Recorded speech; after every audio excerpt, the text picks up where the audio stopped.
Hello everyone. आज हमारा जो टॉपिक है कि हमें आइडेंटिफाई कैसे करना है कि जो प्रीवियस जो टॉप है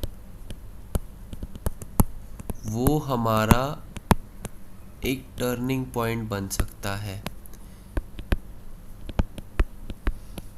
वो हम इस तरह से डिटरमाइन कर सकते हैं कि सपोज़ एक प्राइस जो है वो ऊपर जा रहा है, उसके बाद एक काफ़ी डीप करेक्शन के बाद जब वो प्राइस दोबारा उस टॉप के पास जाता है तो उसका जो एक लोअर टाइम फ्रेम है उसमें वो डाइवर्जेंस फॉर्म करता है। तो हमारे को ये पता चलता है कि वो हमारा दूसरा टॉप बन सकता है, in the sense double top. ये मैं आपको एग्जांपल्स के साथ दिखाता हूँ। अभी पहले समझते हैं कि सपोज़ आपका एक वीकली टाइम फ्रेम है। वीकली टाइम फ्रेम पे जो है स्टॉक ऊपर जा रहा है इस तरीके से, और फिर एक मूव स्ट्रेच हो गया, उसके बाद प्राइस थोड़ा सा करेक्ट हुआ यहाँ पर और दोबारा इसके आसपास चला गया। अब आपको ये आइडेंटिफाई कैसे करना है कि ये आपका एक रिवर्सल पॉइंट है। रिवर्सल पॉइंट ये तब बन सकता है कि जब आप ये तो वीकली टाइम फ्रेम पे है, ऊपर जा रहा है, तो ये वाला पॉइंट रिवर्सल पॉइंट आपको कैसे पता चलेगा? आप डेली टाइम फ्रेम में डाइवर्जेंस देखेंगे, और अगर डेली टाइम फ्रेम पे डाइवर्जेंस अगर फॉर्म हो जाता है तो आपको जो टारगेट एस्टिमेशन लेना है वो वीकली टाइम फ्रेम के हिसाब से लेना है। इस स्ट्रैटेजी के अंदर आपकी जो प्रोबेबिलिटी होती है वो बहुत हाई प्रॉफिट्स की होती है। इसमें आपका रिस्क जो होता है वो बहुत ही मिनिमम होता है।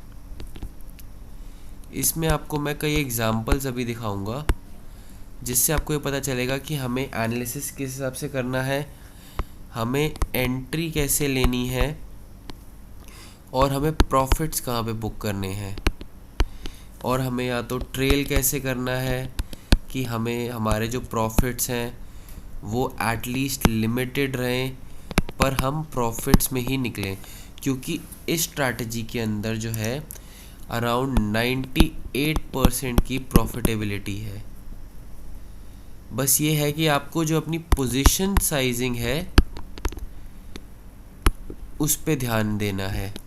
सपोज़ अगर आप इस स्ट्रैटेजी के अंदर 20,000 लगा रहे हैं तो आपको जो है इसके अंदर ट्रेड्स जो हैं, जैसे सपोज़ 100 ट्रेड्स अगर आप लेते हैं तो आपका जो रिस्क होगा, सपोज़ अराउंड रिस्क आपका 2 to 3% है, तो आपकी जो प्रॉफिटेबिलिटी रहेगी वो इंटू 4 बन सकती है इसमें। मतलब अगर आपका फर्स्ट ट्रेड भी अगर प्रॉफिट में चला गया तो आपकी जो रिस्क टेकिंग कैपेसिटी है वो बाकी 4 ट्रेड्स की आपकी ऑटोमेटिकली बन जाएगी। तो अब एग्जांपल्स चेक करते हैं।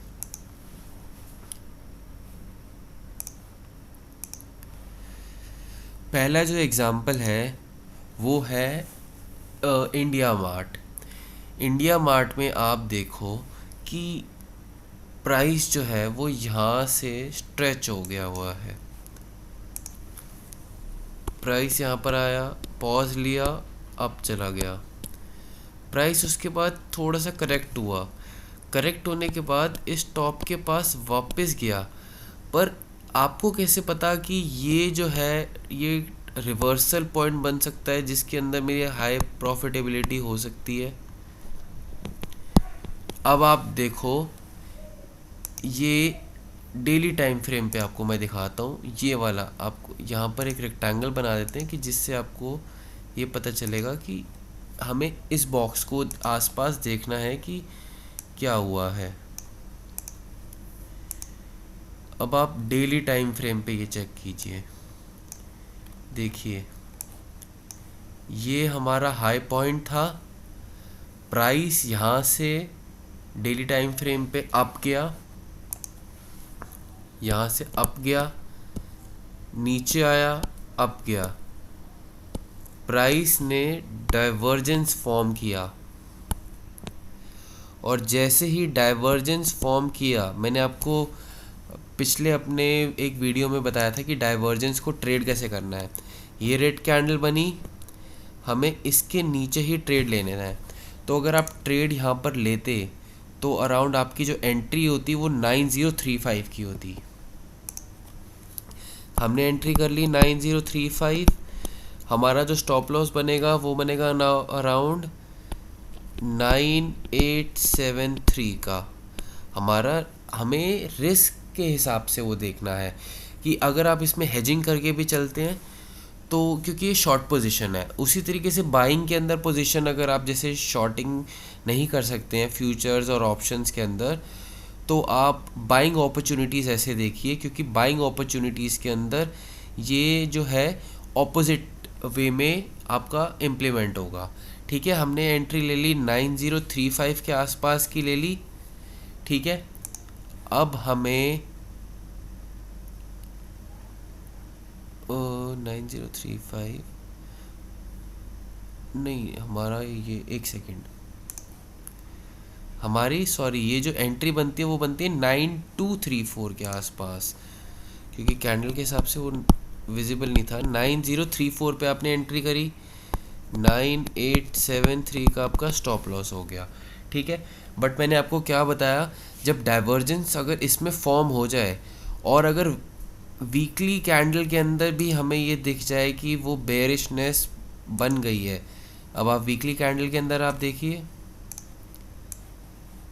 आप ये देखिए वीकली कैंडल के अंदर ये एक काफ़ी बेरिश कैंडल बन चुकी है डाइवर्जेंस की वजह से।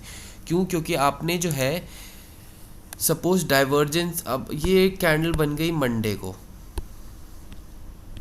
ठीक है, आपने एंट्री ले ली 9234 पे, आपने एंट्री ले ली, आपने फ्राइडे तक का वेट करना है। ठीक है, आपने फ्राइडे तक का वेट किया और आपको दिखा कि फ्राइडे को जो हमारी क्लोजिंग हुई है वो हुई है 7835 पे, 7835 पे आपको तब भी एग्जिट नहीं करना। क्यों? क्योंकि ये एक बेरिश एनगल्फिंग वीकली में शो हो चुकी है, बट आपकी एंट्री जो थी वो एक एडवांस एंट्री थी, जिसमें आपकी जो प्रॉफिटेबिलिटी है वो बहुत ही हाई हो जाती है। आप देखिए, आपको सेकंड कैंडल में भी अगर आप जाते, आपका जो मैंने आपको बताया था प्रॉफिटेबिलिटी इसके अंदर अराउंड ×5 की बन जाती है, 6904। तो आपने एंट्री कितने पे ली थी? 9235 के आसपास। आपका स्टॉप लॉस कितने का था? हम 9900 का स्टॉप लॉस ही ले लेते हैं रफली। तो हमारा जो स्टॉप लॉस था वो 700 पॉइंट्स का था। अब इनटू अगर 4 भी कर ले तो 2800 पॉइंट्स बनता है। तो 9200 माइनस 2800 इज इक्वल्स टू 6400। तो आप ये देखेंगे कि हमारा जो टारगेट है 6400 का वो भी अचीव हो गया। टारगेट आपको जो इसमें लेके चलना है वो ×4 या ×5 का ही लेके चलना है। बट अगर आपका जैसे ×2 मिल जाता है आपको, तो आप उसमें 30% बुक कर लीजिए, क्योंकि आपकी रिस्क टेकिंग कैपेसिटी के हिसाब से तो आपको ×2 मिल रहा है, तो आप 30% कर लीजिए, ज़्यादा से ज़्यादा 50% कर लीजिए। बट मैं आपकी ये जो स्ट्रैटेजी आपको मैं बता रहा हूँ, इसके अंदर प्रॉफिटेबिलिटी बहुत हाई है, तो आप इसको होल्ड करेंगे तो आपको ज़्यादा प्रॉफिट मिल सकता है। उसी तरीके से ICICI के अंदर देखिए, प्राइस जो है यहाँ से ऊपर गया, यहाँ ये टॉप लगाया, उसके बाद शार्प मूव नीचे आया। अब प्राइस घूम फिर आकर इस टॉप के पास गया। आपको टॉप और बॉटम का एक बारी देखना ये आना चाहिए कि वहाँ से मूव जो है वो नीचे कंटिन्यूएशन में आएगा। सपोज़ यहाँ से प्राइस गया, वो कंटिन्यूएशन में नीचे आएगा और फिर बेशक जैसे मर्जी करके वो इस टॉप के पास जाएगा, तो हमारे को वहाँ पर चेक करना है। ठीक है, अब इसको डेली टाइम फ्रेम पे देखिए। डेली टाइम फ्रेम पे ये देखिए, प्राइस जो है वो हायर हाई बनाया पर यहाँ पर लोअर हाई बनाया। तो हमने रेड कैंडल के नीचे एंट्री ले लिया, अराउंड 1610 के आसपास की एंट्री होगी। 1615 की एंट्री हमारी, 1615 की हमारी एंट्री हो गई। हमारा एसएल जो हो गया वो हो गया 1681 का। 1681 का हमारा एसएल हो गया, अराउंड 65 पॉइंट्स का एसएल। तो 65 इंटू 4 अराउंड 30 पॉइंट्स का हमारा, नहीं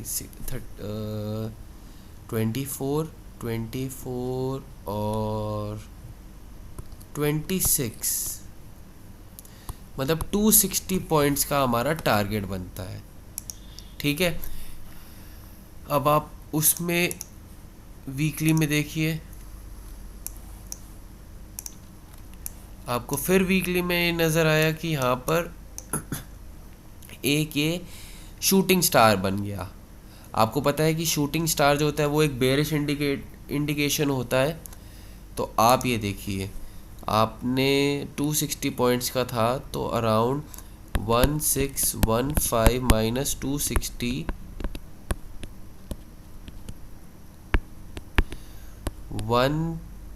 1355 का टारगेट हमारा।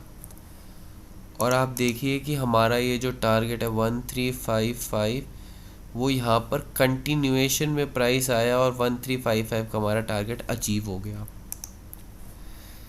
अब उसी तरीके से बैंक निफ्टी में ये आपको मैं जो है स्मॉलर टाइम फ्रेम पे दिखाता हूँ कि अभी जो रिसेंटली जो हुआ है।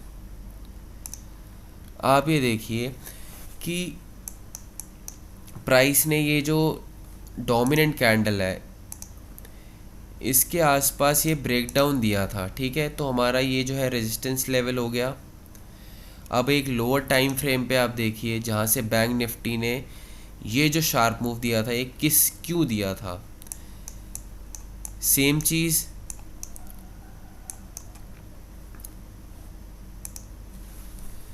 प्राइस हायर हाई बनाया पर आरएसआई लोअर हाई बनाया। ये रेड कैंडल बनते के साथ इसके नीचे एंट्री ले ली हमने। इसकी एंट्री कहाँ तक की बनी, अराउंड 39352। 39352 हमारा एसएल कितना था, 490। तो अप्रॉक्सीमेटली 140 पॉइंट्स का एसएल था। आप अब यहाँ पर देखिए, मैंने आपको क्या बताया था कि अगर एक उसके लोअर, अगर जैसे सपोज़ 1 आवर का टाइम है और उससे आप एक लोअर टाइम फ्रेम पे डाइवर्जेंस बन रहा है, तो वो एक एडवांस एंट्री है। तो आपका जो टारगेट एस्टिमेशन होगा वो इंटू 4 होगा, इंटू 4 या इंटू 5। ठीक है, तो इसने इतना बड़ा मूव ही क्यों दिया। यहाँ से आप देखेंगे कि 140 इंटू 4 अगर आप करते हैं तो अराउंड 400 प्लस 160, 560 पॉइंट का मूव बनता है बैंक निफ्टी में। और बैंक निफ्टी ने उस हिसाब से काफ़ी अच्छा मूव ही दिया। अराउंड 560 पॉइंट्स का था हमारा टारगेट। तो अब देखते हैं 560 पॉइंट्स का हमारा टारगेट अचीव हुआ नहीं हुआ। इस रेड कैंडल के नीचे हमें एंट्री लेनी थी।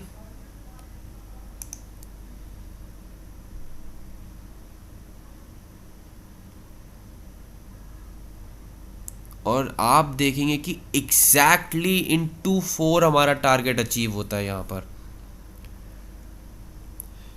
और वहीं से बैंक निफ्टी फिर मतलब कि क्लोजिंग हो गई थी हमारी। पर आप देखिए कि एग्जैक्टली इंटू 4 आपको मिल रहा है यहाँ पर। ये एडवांस एंट्री है, ये एक एडवांस कॉन्सेप्ट है जिससे आपको एंट्री का पता चल जाता है कि एंट्री कैसे लेनी है। और आप ये देखिए इधर एक लोअर टाइम फ्रेम पे डाइवर्जेंस फॉर्म हुआ, तो आप आवरली चार्ट को अगर एक बारी देखेंगे तो एक ही कैंडल के अंदर काम हो गया। पर आपको ये पता कैसे चला कि ऐसा मूव आने वाला है? आपने देखा कि ये रेजिस्टेंस आवरली का रेजिस्टेंस है, एक लोअर टाइम फ्रेम पे डाइवर्जेंस बना है, तो वहाँ पर आपने एंट्री ले ली और आपको टारगेट जो हायर टाइम फ्रेम है उसी के हिसाब से आपको टारगेट मिलेगा। अब रिसेंटली जो एक पैटर्न फॉर्म हुआ है वो हुआ है पीडीलाइट के अंदर। ये एक लाइव ट्रेड है, अगर आप लोग लेना चाहें तो आप ट्रेड ले सकते हैं। ये वीकली टाइम फ्रेम पर है। ये देखिए आप, ये एक टॉप के बाद पीडीलाइट जो है वो नीचे आया था, शार्प मूव। अब ये दोबारा उसी टॉप के पास गया है, तो हमें पता कैसे चलेगा कि ये टॉप है उसका? अब हम देखेंगे एक लोअर टाइम फ्रेम पे। अब आप यहाँ पर देखिए,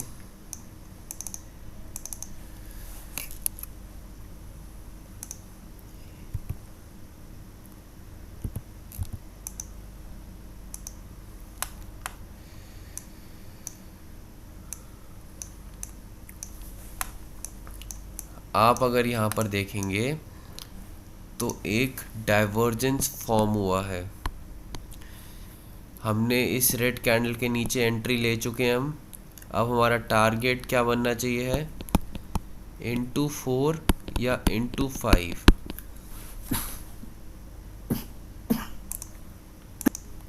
हमारा स्टॉप लॉस जो है वो अराउंड 2763 का है।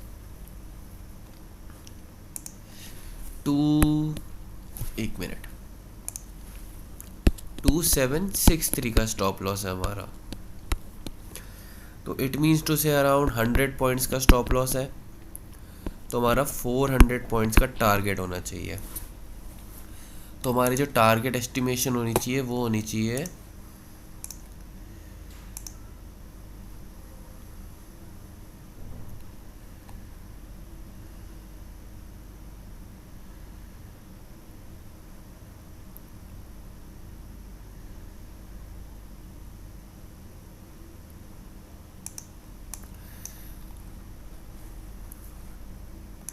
रफली अराउंड 2260 या 2250 के आसपास की।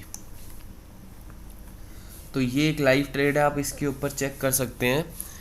आप मतलब कि अपने रिस्क मैनेजमेंट के हिसाब से हेजिंग कर कर आप पुट्स खरीद सकते हैं या तो कॉल शॉर्ट कर सकते हैं। आपको जैसे ट्रेड सही लगे आप ले सकते हैं। आपको स्टॉप लॉस जो रखना है वो 100 पॉइंट्स का ही रखना है। बाकी अगर आप जैसे मल्टीपल लॉट्स वगैरह लेते हैं तो उसमें आप प्रॉफिट बुकिंग थोड़ी बहुत कर सकते हैं। तो बाकी मंडे से देखते हैं कि हमारा ये ट्रेड कैसे चलता है। Thank you friends, please like and share अगर आपको अच्छा लगा हो तो। मैं ऐसे ही स्ट्रैटेजीज लाता रहूँगा। अगर कोई भी डाउट हो तो आप कमेंट सेक्शन में डाल सकते हैं। Thank you.